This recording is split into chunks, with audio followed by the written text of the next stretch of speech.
ఈ సంవత్సరం వర్షాలు ఆలస్యం అని చెప్పేసి అంటున్నారు ఒకవైపు. అదే కనుక జరిగితే హైదరాబాద్తో సహా తెలంగాణ జిల్లాల పరిస్థితి దారుణంగా మారబోతుంది మంచినీళ్ళ విషయంలో. గతంలో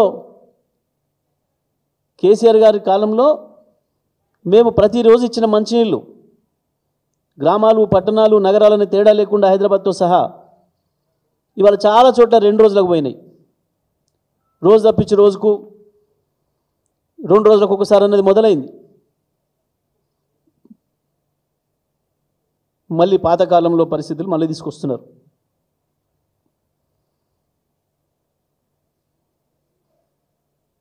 పోలవరం విషయంలో మొదటి నుంచి మనం ఏదైతే మాట్లాడుతున్నామో, ఏదైతే చెప్తున్నామో దాని మీద నిలబడలేదు.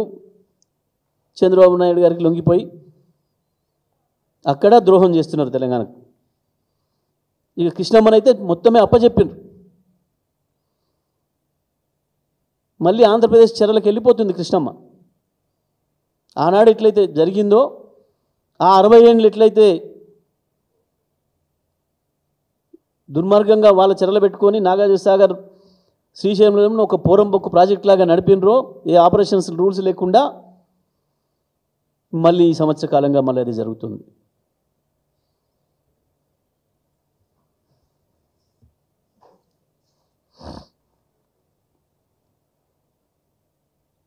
ఎందుకు ఇది జరిగింది, నాగార్జున సాగర్ ఎందుకు వాళ్ళ చేతులకు పోయింది అనే దానికి ఇప్పుడు కూడా సమాధానం లేదు. నీళ్ళ శాఖ మంత్రిని పెట్టుకుంటే ఆయన కన్నీళ్ళ శాఖ మంత్రి అయ్యిండు. ఏడుస్తున్నారు ఆయన నియోజకవర్గంతో సహా రైతులు. మేం మాట్లాడితే మా గొంతు వినిపిస్తే గప్పుడు నిద్రించి లేచో ఉత్తరం రాయటం, సంతకం పెట్టి మళ్ళీ నిద్రపోవడం. మేము మాట్లాడితే, బీఆర్ఎస్ పార్టీ మాట్లాడితే తప్ప ఈ ప్రభుత్వానికి కలిసిన నదుల నీళ్ళ పట్ల సోయి లేదు, ప్రాజెక్టుల పట్ల సోయి లేదు.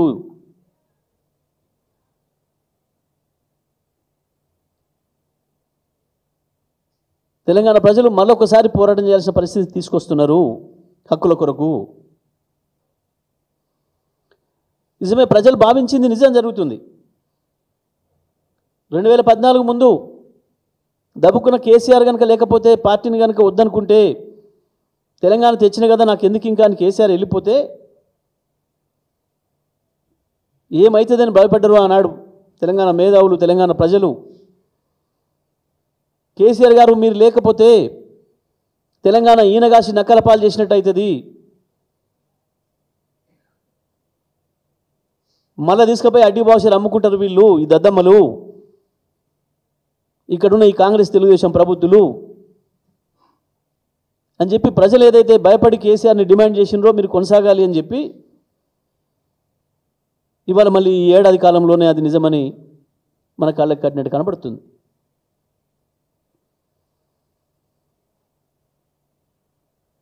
అందుకనే మేము డిమాండ్ చేస్తున్నాం, బీఆర్ఎస్ పార్టీగా రాష్ట్ర ప్రభుత్వం కళ్ళు తెరవాలి, ఇప్పటికైనా యుద్ధం మొదలు పెట్టాలి. 2023 వరకు ఏదైతే